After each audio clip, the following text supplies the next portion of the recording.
Boa noite. Boa noite. O ex-presidente da Camargo Correia diz que o pagamento de propina à Petrobras era contabilizado como custo da obra. E na CPI surge a suspeita de que José Janine está vivo.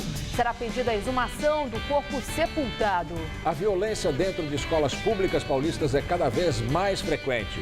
A gestão Haddad admite que não vai cumprir a meta de construção de creches na cidade. Um grupo de servidores da Justiça de São Paulo pode trabalhar 2 dias da semana em casa.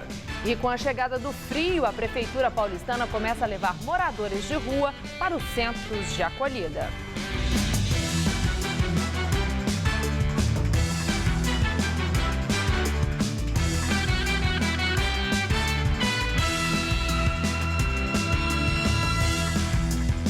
São cada vez mais frequentes os casos de violência nas escolas estaduais de São Paulo. Um inquérito da Polícia Civil mostra que uma aluna de 12 anos teria sofrido violência sexual dentro do banheiro da escola estadual onde estuda, na zona sul da cidade. O governador Geraldo Alckmin promete pôr sistemas de câmera de segurança em todas as escolas do estado. Brigas entre alunos que envolvem inclusive professores são frequentes na rede estadual de ensino. Este vídeo, feito por celular, mostra que até a polícia precisou intervir. Segundo a APUESP, a violência tem crescido nas escolas. Uma pesquisa feita em 2012 mostra que 84% dos professores já presenciaram vários casos nas escolas onde lecionam. Na semana passada, essa escola estadual, que fica no Jardim Miriam, foi palco de uma história trágica. Uma menina de 12 anos foi vítima de violência sexual por 3 menores dentro de um banheiro. Segundo os alunos, o clima lá dentro agora é de muita insegurança. Os alunos estão a Deus dará. Eles vêm para a escola, aí alguns estudam, alguns não. A Polícia Civil já concluiu o inquérito que investiga a denúncia de estupro na escola Leonor Quadros e não tem dúvida de que o crime ocorreu. Com base nos depoimentos, o delegado Paulo Eduardo Rabelo, que apurou o caso, pediu a internação de 2 dos 3 menores envolvidos. O terceiro ainda não foi localizado. Segundo ele, um dos jovens confessou que arrastou a garota para o banheiro e a estuprou. O laudo do Hospital Pérola Byton deve sair até o final dessa semana.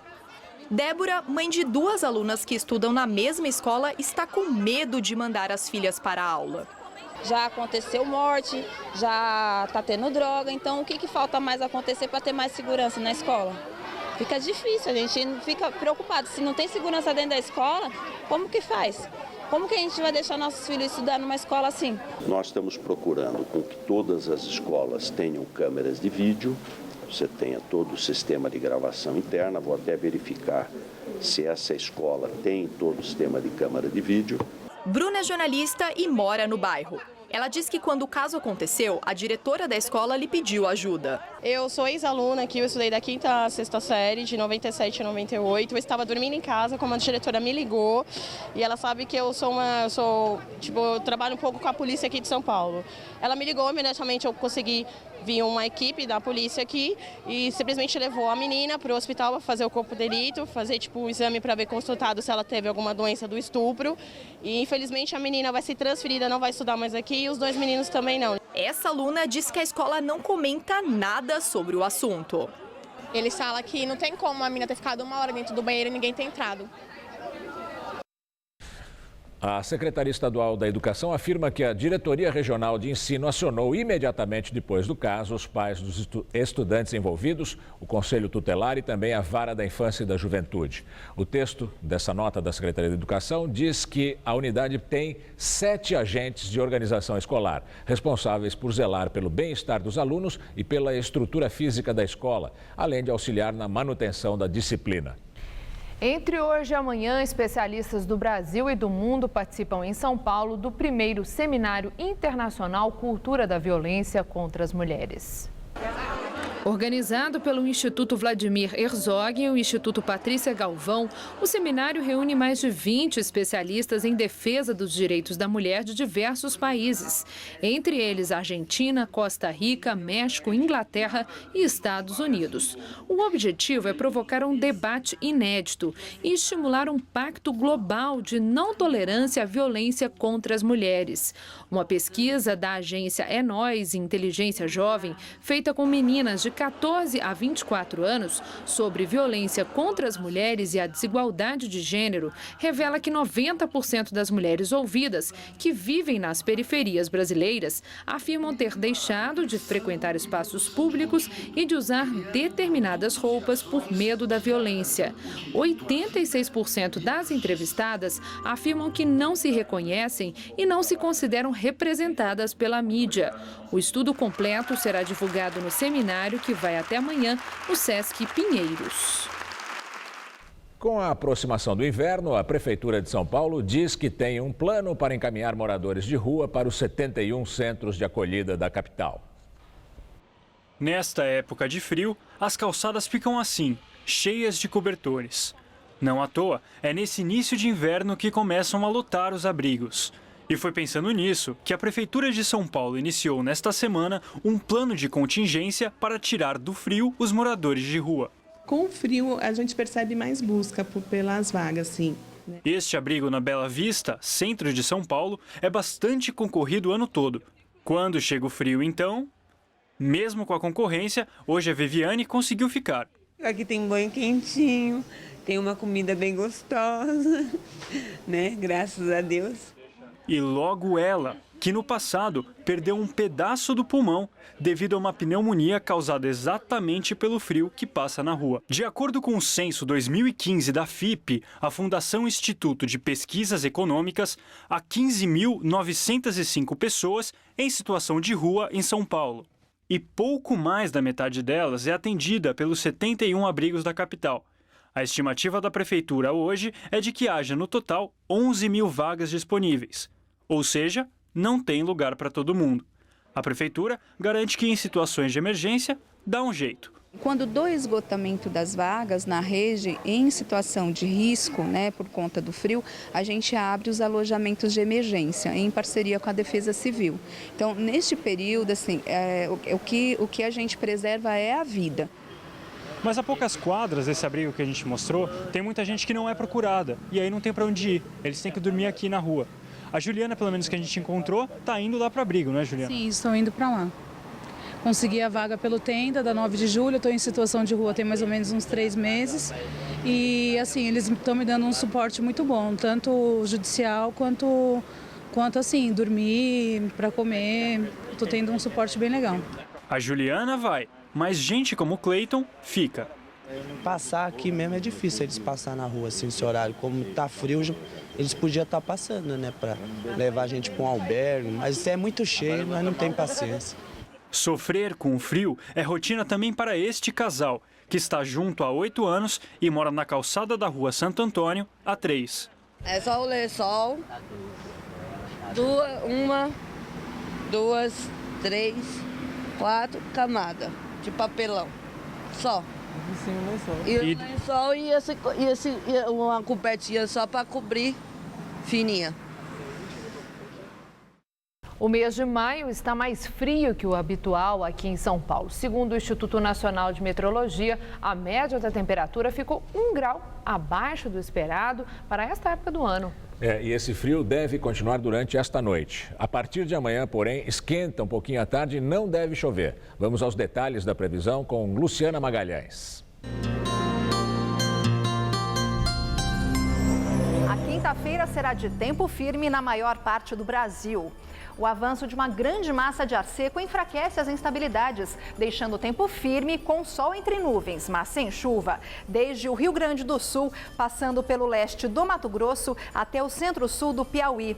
A temperatura sobe em toda essa área, inclusive no sul e sudeste. Mas no leste da Bahia, incluindo Salvador, a chuva não dá trégua. Nas demais áreas do país, sol com pancadas localizadas de chuva. Máximas amanhã de 21 graus em Curitiba, 32 em Cuiabá e de 30 graus no Rio de Janeiro.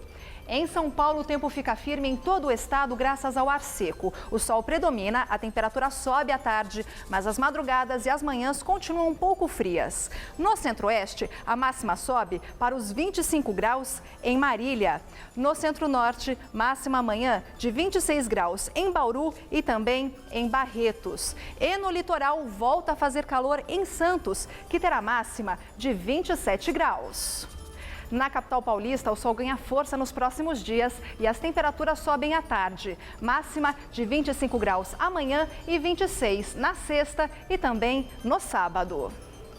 A Prefeitura de São Paulo já admite que não vai conseguir cumprir a meta de construção de 243 creches na cidade até 2016, quando termina o mandato de Fernando Haddad. Segundo reportagem do site da Folha de São Paulo, o prefeito Fernando Haddad culpou o PSDB por descumprir a meta. A ação movida pelo PSDB e pela Fiesp para barrar o aumento do IPTU teria prejudicado os investimentos. A expansão da rede de creches foi uma das principais bandeiras do prefeito Fernando Haddad, do PT, na disputa eleitoral. A administração alega falta de dinheiro para viabilizar a promessa. A Secretaria Municipal da Educação diz que só tem dinheiro para construir 100 creches, além das 47 já entregues ou em fase final. A estimativa foi dada à Câmara Municipal no fim de abril e ao jornal Folha de São Paulo esta semana. O secretário Gabriel Chalita, que assumiu a pasta da Educação neste ano, diz que aposta numa expansão de convênios privados para tentar compensar a entrega de menos creches públicas. O presidente do PT, Rui Falcão, afirma que vai entrar com uma ação no Tribunal Superior Eleitoral contra o programa partidário do PSDB que foi exibido ontem à noite em rede nacional. No programa, o ex-presidente Fernando Henrique Cardoso disse que nunca se roubou tanto no país e que os enganos e desvios começaram no governo Lula. Rui Falcão disse que o programa do PSDB é um jogo de mentiras e falsidades de um partido que, quando no governo, escondeu a própria corrupção debaixo do tapete. Direto de Brasília, Josias de Souza fala sobre essa troca de acusações entre PSDB e PT. PT e PSDB se envolveram numa competição esquisita. Uma espécie de gincana de lama. A atual fase da competição foi deflagrada pelo PSDB. Num programa partidário exibido na noite de terça-feira, os tucanos pegaram pesado. Parafraseando Lula, Fernando Henrique Cardoso disse que nunca se errou e se roubou tanto em nome de uma causa. Aécio Neves, referindo-se ao escândalo da Petrobras, diz que é preciso saber quem roubou, quem mandou roubar e quem se fingiu de morto, sabendo de tudo o que se passava, não tomou providências.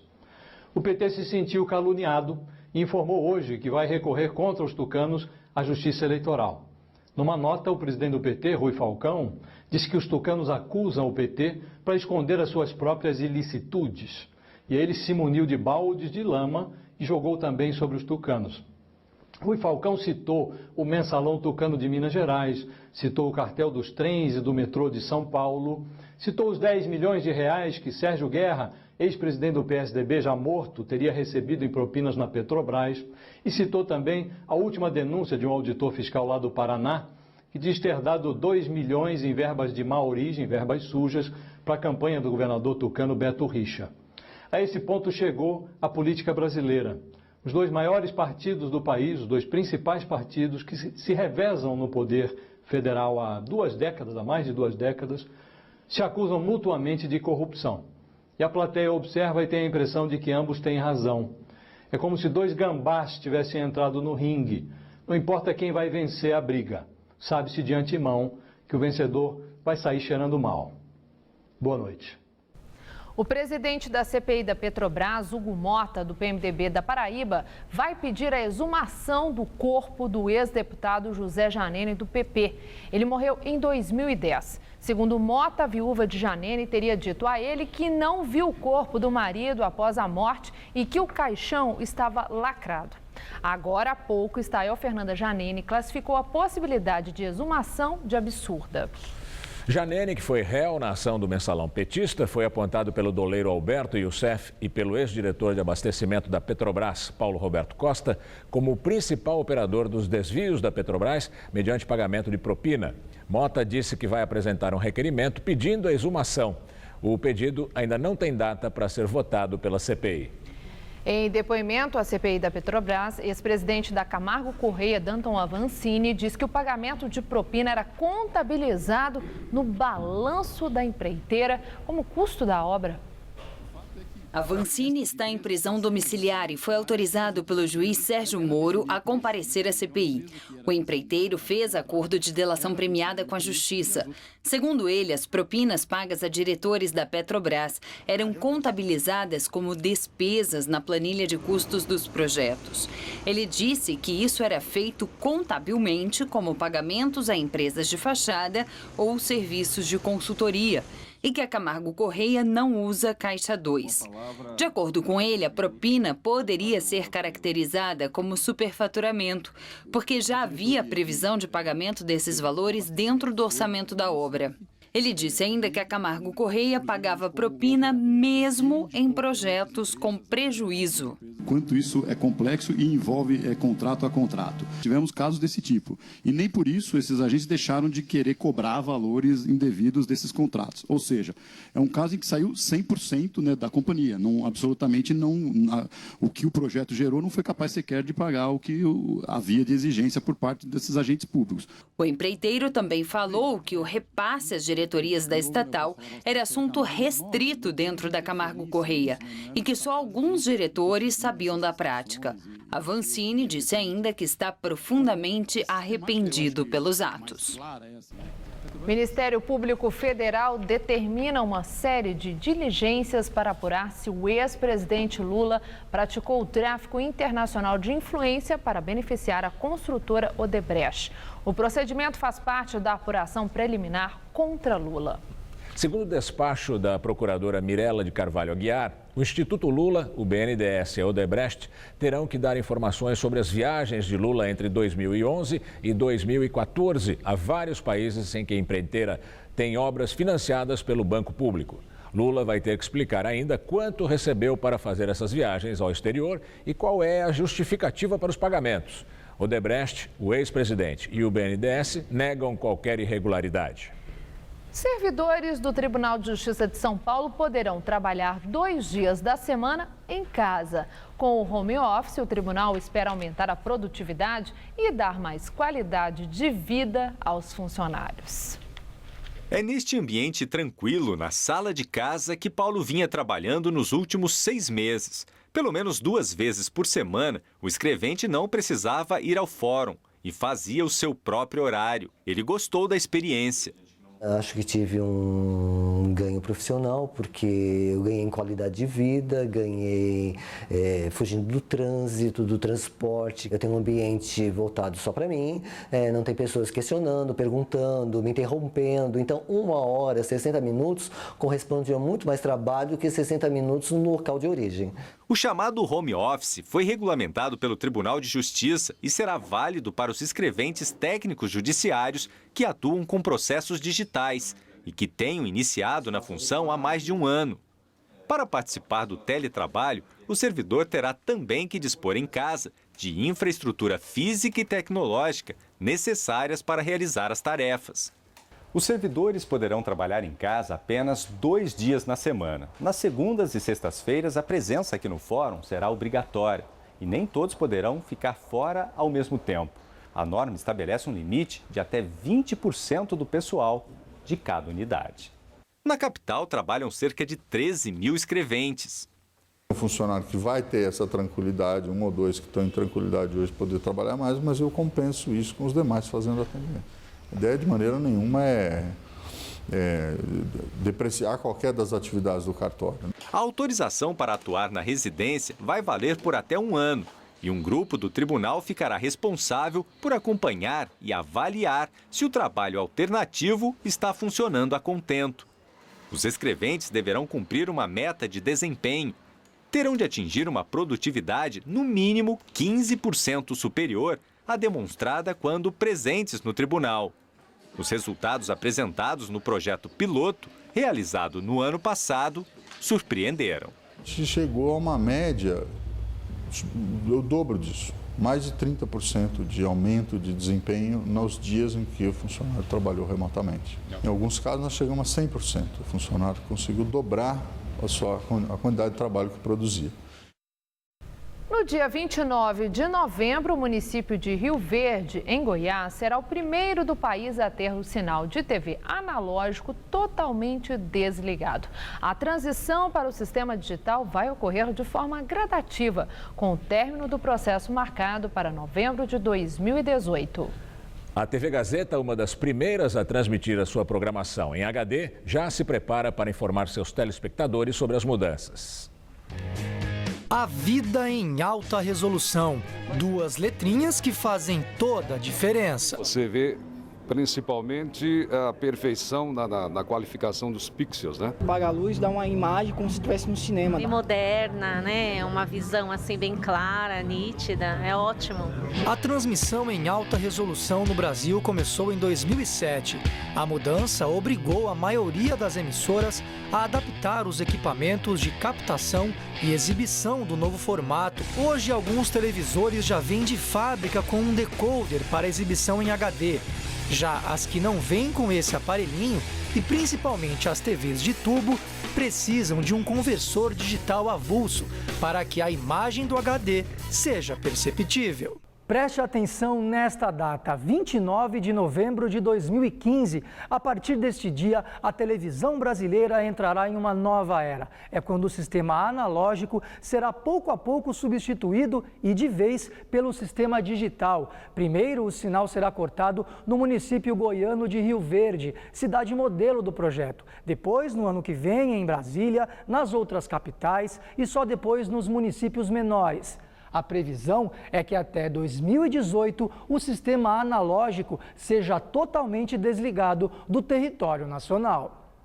A frequência usada hoje pelos canais analógicos será ocupada pelas operadoras de telefonia móvel para a difusão do sinal 4G. Em São Paulo, a data do desligamento é 15 de maio do ano que vem. Até lá, as emissoras serão obrigadas a informar aos telespectadores sobre a mudança. A TV Gazeta, uma das pioneiras na transmissão em HD, já entrou na contagem regressiva através de informativos na programação. São 3 por dia, reproduzidos automaticamente através deste computador. Quem tem TV a cabo, quem faz a recepção via parabólicas ou outro sistema, não será afetado. Isso realmente afeta apenas as transmissões analógicas abertas. Não vai ter escapatória. Tanto os modelos mais antigos de tubo, quanto os mais modernos de tela plana terão o sinal analógico desligado. Qualquer que seja o modelo, o consumidor vai ter que ficar atento às mudanças e adaptar os aparelhos para transmitir o sinal digital. E é isso que o Rony procura explicar para alguns clientes da loja dele. Segundo o IBGE, 55% dos lares brasileiros, ou seja, a maioria, ainda utiliza a boa e velha TV de tubo. Eu acho que as pessoas veem como se fosse ali um computador, né? Elas veem a tela de LCD fininha, elas acham que aquilo ali é um computador. E que ela já vai ter dificuldade, que aquilo não vai funcionar e que vai atrapalhar a vida dela. E ela não arrisca e acho que acaba trazendo, vamos consertar essa, vou ficar com ela mais um pouco.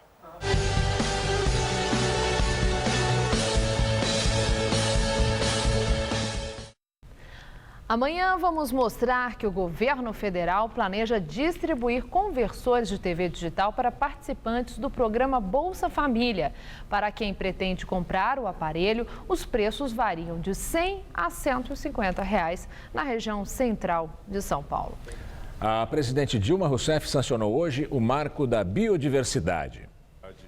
A cerimônia foi no Palácio do Planalto. Segundo o governo federal, a sanção do Marco da Biodiversidade vai reduzir a burocracia e estimular a pesquisa com espécies nativas e o uso comercial de algumas plantas e animais.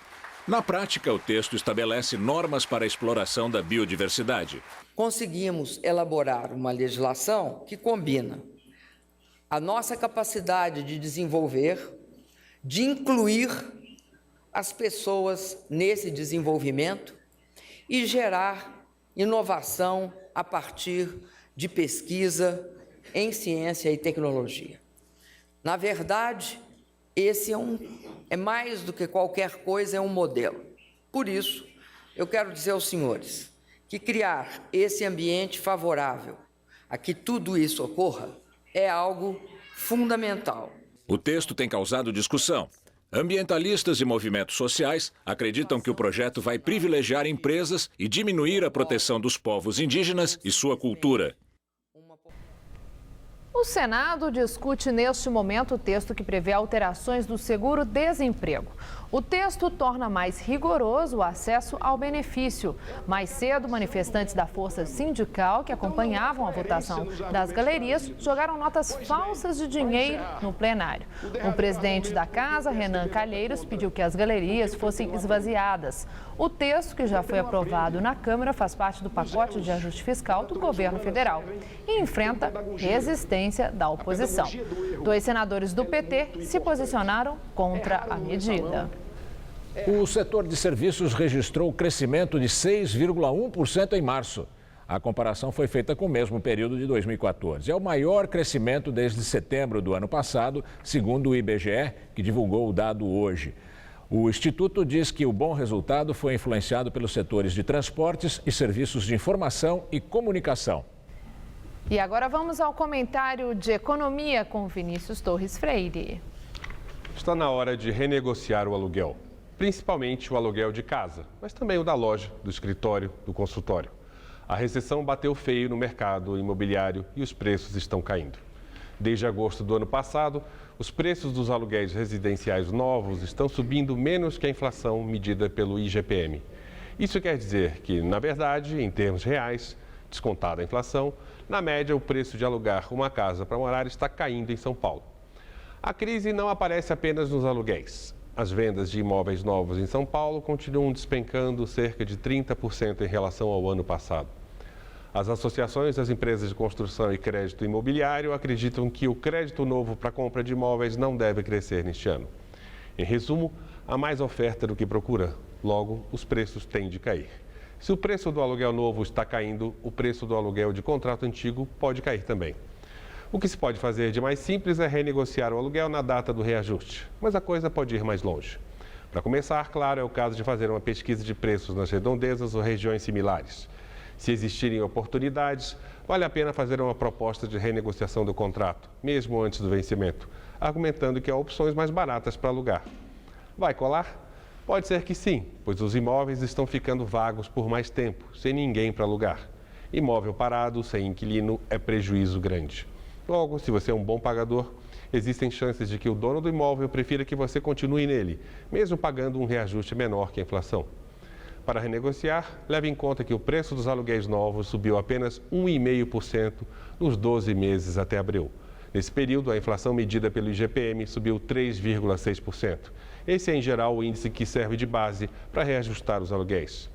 A depender do bairro onde você mora ou tem o seu negócio, talvez seja o caso de não haver reajuste nenhum. Há mais casas e lojas vazias. Pesquise e negocie. Boa noite. Indonésia e Malásia concordam em dar abrigo aos milhares de imigrantes ilegais que estão à deriva no mar. A Tailândia ainda não aderiu à iniciativa. O ministro das Relações Exteriores da Malásia disse que o reboque e a expulsão dos barcos vai parar. Os 2 países concordaram em receber os imigrantes temporariamente até que a comunidade internacional complete o processo de repatriação dessas pessoas. As autoridades malaias anunciaram que pescadores socorreram quase 400 imigrantes saídos de Bangladesh e Myanmar. O Ministério da Justiça faz um acordo com o governo do Acre e a Prefeitura de São Paulo e suspende o transporte de haitianos para a capital paulista. Mas, como a viagem dura mais de 3 dias, ônibus que já saíram do Acre continuam a chegar. Mesmo com a determinação do governo federal de suspender o transporte de haitianos do Acre aqui para São Paulo, eles continuam chegando à capital paulista. Um grupo chegou na noite de ontem, outro nesta tarde. Eles vêm direto aqui para a paróquia Nossa Senhora da Paz, na região do Glicério, onde fica a Missão Paz, que tem feito esse acolhimento dos haitianos desde o ano passado. Só que a situação voltou a ficar bastante complicada, porque a expectativa é que até o final dessa semana cheguem por aqui cerca de 1.000 haitianos. E a estrutura estrutura é de 110 pessoas para dormir e comer tranquilamente. E para se ter uma ideia, na noite passada foram 240 pessoas. Como não tem cama para todo mundo, eles se acomodam num salão ao lado das bagagens, dormem no chão mesmo, com cobertores que foram distribuídos. No final do dia também é servido uma sopa, mas a situação ainda assim é bastante precária para receber bastante gente num vácuo deixado pelo poder público. A gente não quer deixá-los na rua. Já tivemos gente que falaram, não, vocês têm que fechar o portão e deixar na rua. Acho que é ainda pior. Então garantimos a janta à noite. Ontem distribuímos cobertores, material, tudo que tínhamos. Estamos terminando o estoque, então estamos fazendo isso e oferecendo. Claro, chuveiros nós não temos, a gente tenta de ajudar da maneira possível. No início da noite, o secretário de Direitos Humanos e Cidadania da Prefeitura de São Paulo, Eduardo Suplicy, visitou a Missão Paz, mas não ofereceu nenhuma solução imediata para a questão. Eu tenho tido notícias de que há iniciativas de pessoas que estão também disponibilizando lugares para os haitianos e nós vamos conversar com estas pessoas que têm tido essas iniciativas para viabilizar mais lugares de acolhimento a eles. Em nota, a Prefeitura afirma que a cidade tem o dever de receber e acolher imigrantes e migrantes, mas que neste caso recente a Prefeitura não foi notificada com antecedência pelo governo do Acre e nem pelo Ministério da Justiça a respeito da chegada de cerca de 1.000 imigrantes haitianos. A notificação, de acordo com a nota, serviria para planejar e prover assistência a essas pessoas em diversas áreas. Interessante a gente observar a má vontade com que a nossa sociedade, uma das mais miscigenadas do mundo, trata essa questão dos refugiados estrangeiros que vêm para o Brasil. O mesmo racismo se aplica também aos imigrantes mais distantes, aqueles que estão morrendo no Mediterrâneo. Nós que vivemos bem aqui, gostamos de anunciar a nossa cordialidade, nosso povo cordial, tudo isso, parece que esquecemos os nossos sobrenomes. Gamberini não é brasileiro, assim como Haddad não é, Alckmin muito menos é nome de brasileiro, Matarazzo, Johan Peter, Meneghel, Rousseff. Agora, bem estabelecidos, queremos esquecer que nossos avós fizeram um percurso semelhante aos que fazem hoje haitianos, sírios, líbios, eritreus e outras nacionalidades. O que é que nos faz intolerantes? O racismo ou só o nosso egoísmo? Uma pizzaria de fachada em Santo André servia de depósito de carros roubados. 9 carros foram encontrados ontem à noite. A polícia chegou no local depois de roubos a 2 estacionamentos na cidade na noite de ontem. Ao todo, 8 carros foram levados de 2 locais diferentes. O rastreador de um dos veículos levou os policiais militares até a pizzaria. No local foram presos 3 homens e apreendidos 2 menores que portavam armas de brinquedo. O dono da pizzaria também foi detido.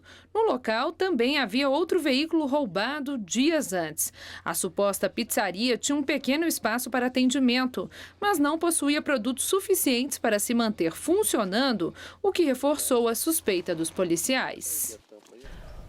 Morre o ciclista Jami Gold, de 57 anos, que foi esfaqueado na Lagoa Rodrigo de Freitas, no Rio de Janeiro. Ele andava de bicicleta ontem à noite, quando foi abordado por 2 adolescentes. Segundo testemunhas, mesmo sem reagir, ele foi esfaqueado na barriga e no braço. A bicicleta de Jami foi levada no assalto. Outros casos semelhantes já ocorreram na Lagoa Rodrigo de Freitas. Após a morte de Jami, a Secretaria de Segurança do Rio de Janeiro anunciou um reforço no policiamento na região. O Supremo Tribunal Federal ainda não marcou uma data para a posse do novo ministro Luiz Edson Fachin. No STF, ele deve ser o relator de um processo contra o presidente do Senado, Renan Calheiros. No processo, Renan é acusado por peculato, falsidade ideológica e uso de documento falso. A Procuradoria-Geral da República denunciou o presidente do Senado em 2013, no inquérito que apura se ele usou dinheiro de uma empreiteira para pagar pensão a uma filha que teve fora do casamento. O processo estava nas mãos do ministro Ricardo Lewandowski, que deixou a relatoria do caso após assumir a presidência do STF. Indicado por Dilma, o juiz jurista teve seu nome aprovado ontem no Senado. Ele recebeu 52 votos favoráveis e 27 contrários. Para se tornar o mais novo ministro do STF, ele precisava do apoio de, no mínimo, 41 senadores. Nas redes sociais, Fachin comentou a aprovação. Agradeço muitíssimo este momento em que o sentido da justiça esteve em debate no Brasil e nós podemos contribuir com isso. Muito obrigado a todos. Presidente do Senado, Renan Calheiros, se reúne com governadores em Brasília e cobra uma promessa de campanha feita por Dilma. Renan cobrou a promessa do governo federal na área de segurança pública. Na campanha eleitoral do ano passado, Dilma prometeu aumentar a responsabilidade da União e dividir com os estados e municípios as atribuições da área. Já afirmei antes e reafirmo agora. O governo federal vai entrar com toda a força na questão da segurança pública. O governo tem que rapidamente decidir o que vai fazer com relação a isso, porque os estados já não aguentam mais tantas atribuições. As afirmações de Renan foram feitas no evento que reuniu governadores de diversos estados. O governador Geraldo Alckmin, que esteve no encontro em Brasília, afirmou que a segurança pública é uma prioridade nacional e deve ser tarefa de todos. Vamos agora à entrevista do dia com Rodolfo Gamberini. Nosso convidado de hoje é o consultor político e de comunicação Gaudêncio Torquato. Em primeiro lugar, obrigado por ter vindo e por ter sido meu professor, vou chamá-lo de você, Torquato. Sem dúvida. Como é que você vê o momento político hoje no Brasil? Gamberini, situação muito complicada, porque nós nunca tivemos na contemporaneidade um conjunto de crises, como nós estamos vendo agora. Primeiro, a crise econômica, que começa a afetar o bolso de cidadãos, o bolso das margens, com inflação chegando a 8%, 9%. Desemprego, né? Desemprego na área de construção civil, na área automobilística, enfim, em alguns setores, na área de serviços. Pois a crise política, que tende a ser acirrada na esteira dos depoimentos das delações premiadas que continuarão na Operação Lava Jato. A crise hídrica, que não está resolvida, apesar de chuvinha aqui, chuvinha acolá, que não está resolvida, poderá criar problemas no segundo semestre na área energética. Então, a crise energética. A crise de gestão. Nós sabemos que a presidente Dilma tinha como eixo fundamental a gestão. Ela se apresentava como a gerente do país. E nós estamos vendo, neste momento, o país praticamente patinando em função da falta de recursos. As obras todas paradas, e o governo até procurando eixos para tentar compor uma agenda positiva. Quem está lendo os jornais e assistindo aos telejornais tem a impressão de que a ida do Temer para a negociação política deu uma esfriada nessa crise. Você concorda com isso? Concordo. O Michel Temer é um político habilidoso, muito hábil, muito articulado com a área política. E realmente eu senti que do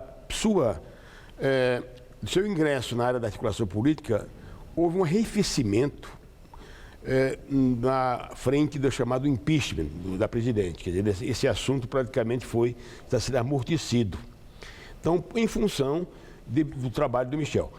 Claro que também ele está fazendo um trabalho excepcional na área do ajuste econômico. Esse é muito difícil, em função dos interesses dos partidos na área econômica. Então, Gamberini, nós estamos vendo aí, se passar um pacote econômico, mesmo com ajuste, porque o pacote, você sabe, no total, ele daria como receita 110 bilhões. Digamos que o governo tem 80, já é um bom número para salvar a pátria. Tá. Agora, você tocou uma questão do ajuste fiscal. Quem está acompanhando o noticiário do ajuste fiscal fica com a impressão de uma hipocrisia generalizada dos partidos, porque o PT, que já foi um partido de esquerda, defende um ajuste fiscal que causa desemprego, arroxo, recessão. O PSDB, que é um partido de centro-direita, vamos dizer, liberal, que defende a presença mínima do Estado, é contra o ajuste fiscal, que é ultraliberal. Você veja, nós estamos vendo... Isso é esquizofrenia ou hipocrisia? Hipocrisia e pragmatismo. Porque é evidente que os partidos estão querendo se contrapor, trocando de posições, fazendo uma inversão de posições. Não importa o que eles defendem. Não importa o que, por exemplo, o fator previdenciário. Quem criou o tal fator previdenciário que previa a regrinha da aposentadoria foi o governo de Fernando Henrique. Os tucanos hoje querem mudar o fator, querem derrubar o fator previdenciário. Os petistas que eram contra o fator previdenciário hoje são favoráveis ao fator previdenciário. Então você veja como a situação se inverteu.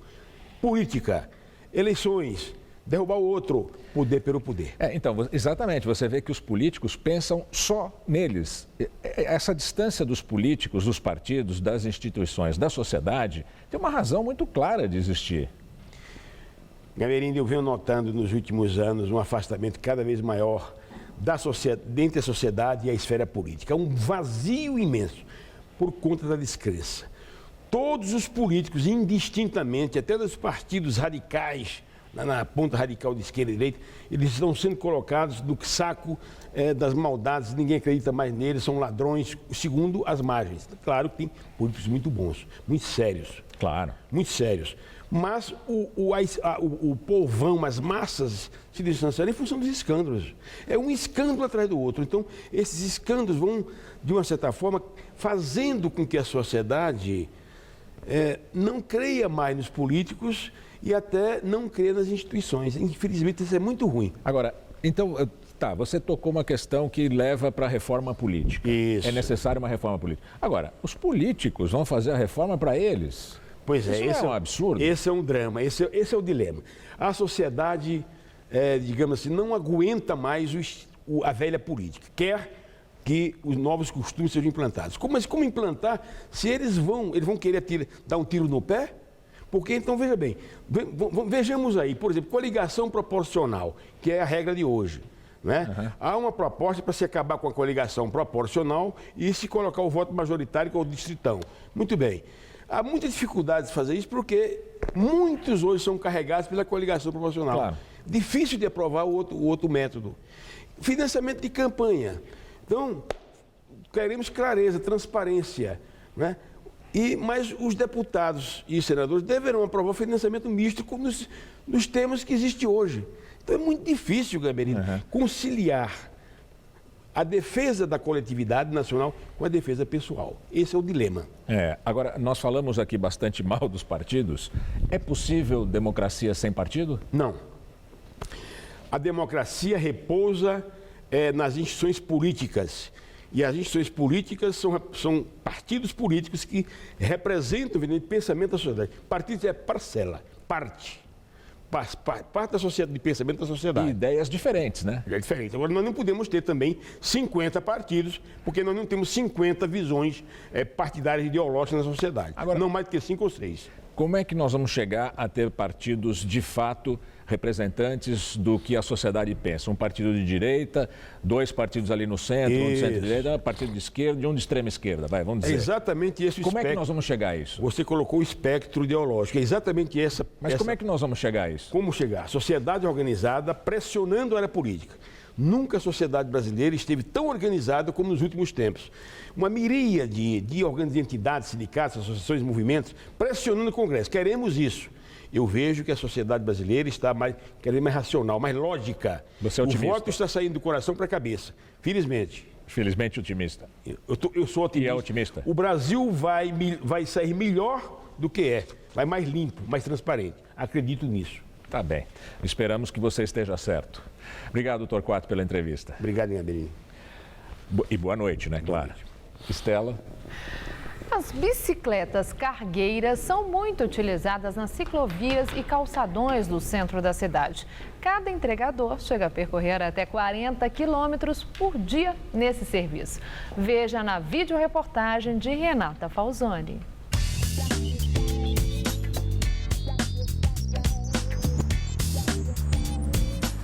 Na Europa, como há muitos anos aqui no centro da cidade de São Paulo, grande parte das mercadorias são entregues ou com bicicletas ou com triciclos de carga.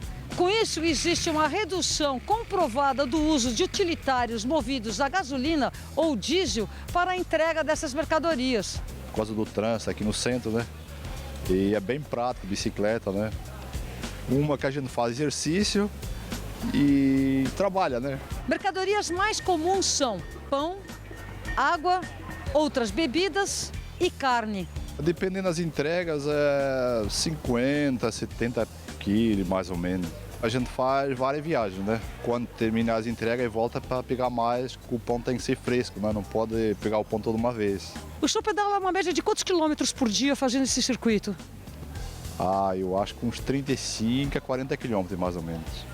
Minha profissão é um pouco árdua, pesada, mas eu acabo me divertindo às vezes, pelo fato de ser andar de bicicleta todo dia. Com as ciclovias ficou mais fácil a vida de vocês, entregadores? Para mim ficou. Você chega mais rápido nas entregas e você tem mais espaço, você se sente mais confortável, você se sente mais protegido um pouco dos carros por conta da ciclofaixa. A ONG Transporte Ativo fez um estudo no Rio de Janeiro comprovando os benefícios dessa prática. Trabalho este foi premiado no Velocity de 2013 na cidade de Viena. Economiza muito espaço na cidade, deixa de emitir muitos poluentes e gases do efeito estufa. São mais de 700 pessoas com emprego direto como ciclistas fazendo entrega, ou seja, uma série de benefícios para o ser humano, para a cidade como um todo, e isso foi reconhecido aqui. Quando era criança, eu tinha sempre uma vontade de ter uma bicicleta, né? Aí eu realizei o meu sonho, estou trabalhando e estou me divertindo ao mesmo tempo. E você vai ver a seguir, o primeiro-ministro de Israel suspendeu o projeto polêmico que proibia a viagem de palestinos e israelenses no mesmo ônibus. E Estado Islâmico ocupa a cidade histórica da Síria. 1/3 da cidade de Palmira foi tomado pelos extremistas. Milhares de pessoas já deixaram a região. Nesse mundo tudo evolui. A moda evoluiu. Os carros evoluíram. Os tratamentos de beleza também evoluíram. E make-up anti-sinais, uma combinação de creme e cápsulas. O creme atinge as camadas mais profundas da pele e as cápsulas agem onde os cremes não chegam. Resultado? Com o make-up anti-sinais, os sinais da idade não aparecem. E make-up anti-sinais, a evolução no tratamento de beleza. O governo federal está fazendo cortes nos gastos e ajustando suas despesas às receitas, como qualquer família faz quando as despesas crescem mais do que a renda. Agora, é importante que você saiba que esses ajustes são urgentes e necessários para preservarmos as conquistas dos últimos anos. Milhões de famílias saíram da extrema pobreza. Milhões de brasileiros realizaram o sonho da casa própria. Milhões de jovens conseguiram acesso ao ensino superior e aos cursos profissionalizantes. Os ajustes são fundamentais para que o Brasil reequilibre suas contas e avance no caminho do crescimento, com inflação sob controle, geração de mais empregos, mais renda e novas oportunidades para todos. Os ajustes são temporários, mas os seus resultados serão permanentes. Saiba mais, brasil.gov.br. Brasil, ajustar para avançar.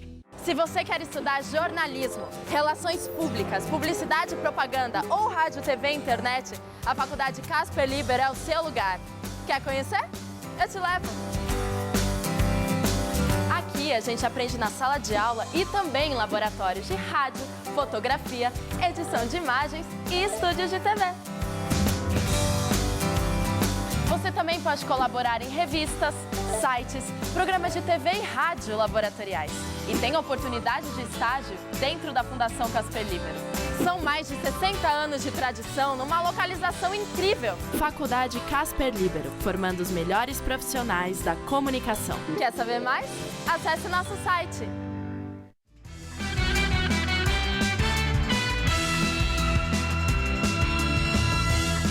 Vamos direto para as notícias do esporte com Rodrigo Gamberini e Celso Cardoso. Só 2 times brasileiros ficam na Libertadores, continuam na Libertadores. E um deles, o Internacional, joga daqui a pouco, né, Celso? Pois é, Gamberini, o outro é o Cruzeiro, que joga amanhã contra o River Plate em Buenos Aires, na Argentina. Logo mais às 10 da noite, o Independente Santa Fé. O Inter encara o Independente Santa Fé, na Colômbia. O ambiente no Internacional não poderia ser melhor.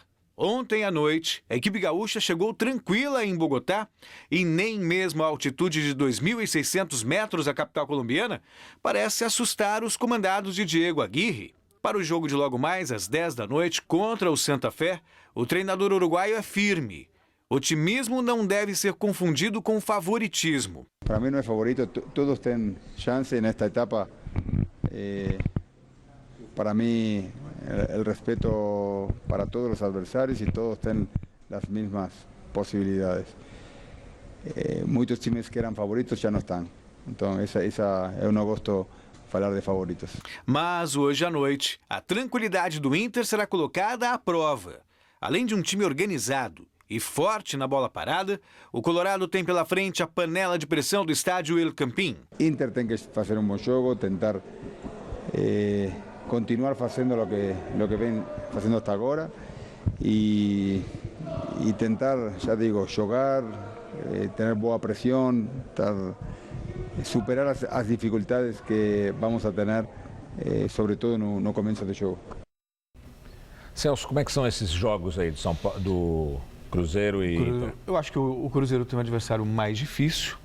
Muito se pensava, não, o Boca, time de melhor campanha, se o Cruzeiro cruzasse o caminho do Boca... O Boca está com todo o gás. Não, o Boca está... Essa foi boa. Só que, foi castigado por conta desse gás todo. Aí sobre o River Plate, que é o time de pior campanha na primeira fase, mas é um time bom. Acho que o Cruzeiro vai ter trabalho. Mais trabalho talvez até do que o Internacional, que joga com o Independente Santa Fé, que também é um bom time, mas não tem a mesma tradição, a mesma camisa. E eu queria fazer um destaque. O Aguirre, técnico do Internacional, um estrangeiro, e normalmente estrangeiro como técnico, ele não é bem recebido no Brasil. Existem muitas críticas quando os resultados não aparecem, vem aquele discurso, não conhece futebol brasileiro, não conhece. Havia a rejeição, mas agora com a boa campanha do Inter, ele já está sendo admirado. Que bom, ótimo. A gente vai aprendendo aos poucos, né? Exatamente. As quartas de final da Libertadores já tiveram o primeiro jogo. Exatamente. O Emelec do Equador saiu na frente na briga por um lugar nas semifinais. No Equador, o Emelec venceu o Tigres por 1-0 e saiu na frente na disputa de uma vaga para as semifinais da Libertadores. Bolanhos, aos 19 do segundo tempo, garantiu a vitória. O jogo de volta acontece no próximo dia 26, no Estádio Universitário de Monte Rei. E na Copa do Brasil, você vai falar do quê, Celso? Bom, eu vou falar que o Santos enfrenta o Sport no Recife, é o grande destaque dessa quarta-feira, também às 10 da noite. Hoje é dia de Copa do Brasil. O Santos entra em campo pela terceira fase, diante do Sport, na Ilha do Retiro. Casa do adversário. O poderio que o Santos sabe o que representa, comparado ao alçapão da Vila Belmiro. É complicado, né? Você jogar. Fomos jogar na ressacada com a Avaí, é difícil. Como vamos jogar na Ilha do Retiro, realmente é muito difícil. Mas o Santos é uma equipe que está preparada, já mostrou isso esse ano várias vezes como visitante, e não vai ser diferente contra o Sport. Vamos jogar com muita vontade e determinação. É o que esses jogadores estão demonstrando muito. Na parte tática estão cumprindo tudo aquilo que a gente pede. E com certeza a gente vai fazer um bom jogo e trazer um belo resultado. E que seja com gols, fora de casa. Fator importante, que vale muito na Copa do Brasil. Não podemos abdicar do ataque, pois um gol fora vai nos dar uma vantagem boa. O importante também é não tomar gol lá, né? E se puder fazer um realmente, ou dois, realmente vai ser de bom tamanho. A principal arma do Santos para enfrentar hoje o Sport na Ilha do Retiro está com os 4 homens de frente. A experiência de Robinho e Ricardo Oliveira, com a juventude de Giovânio e Lucas Lima. A junção dos 4 aí foi excelente. O Robinho também dando aquela quebradinha para dentro, encostando no Lucas Lima, fica um tempero diferente. O Ricardo com aquela movimentação maravilhosa que só ele sabe fazer. Acho que eles estão num momento bom e eles estão trabalhando para se manter. Isso é o mais importante. Celso, e o coitado do Robinho vai continuar ganhando 1 milhão por mês? Com certeza não. E caiu já o segundo técnico do futebol brasileiro. O Fluminense também procura um novo treinador. 2 rodadas, 2 técnicos demitidos. Tá bom. Obrigado, Celso. Boa noite. Boa noite. Estela. Estado Islâmico ocupa a cidade histórica da Síria. De acordo com o Observatório Sírio para os Direitos Humanos, 1/3 da cidade de Palmira já foi tomado pelos extremistas. As autoridades temem que o patrimônio histórico da região seja destruído pelo Estado Islâmico. Palmira tem alto valor estratégico porque fica na fronteira com a província iraquiana de Al-Anbar. Ramadi, a capital dessa província, está nas mãos dos jihadistas desde domingo. O governo do Iraque, apoiado por milícias xiitas, está preparando um contra-ataque para recuperar a cidade. A ONU estima que nos últimos 3 dias, pelo menos 40 mil pessoas fugiram de Ramadi em direção à capital, Bagdá. Em meio às negociações sobre o programa nuclear, o líder supremo do Irã rejeita que especialistas estrangeiros tenham acesso às instalações militares do país. Os inspetores também não vão poder entrevistar cientistas iranianos. Ali Khamenei disse que não vai aceitar as exigências exageradas das potências mundiais. Estados Unidos, Grã-Bretanha, China, França, Rússia e Alemanha negociam um acordo com o Irã para evitar que o país possa desenvolver armamento nuclear. O Irã sempre afirmou que seu programa nuclear tem fins pacíficos.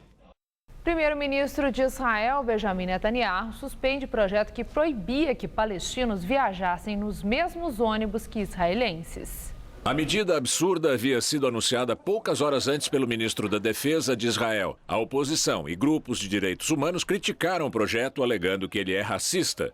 Se fossem aprovadas, as novas regras aumentariam a dificuldade de locomoção dos palestinos que vivem na Cisjordânia e têm permissão para trabalhar em Israel. E o Jornal da Gazeta termina aqui. A edição de hoje pode ser vista daqui a pouco no site tvgazeta.com.br/Jornal da Gazeta. Mais notícias no Jornal da Gazeta, edição das 10. Uma excelente noite para você. Nós voltamos amanhã às 7 da noite em ponto. Boa noite e até lá.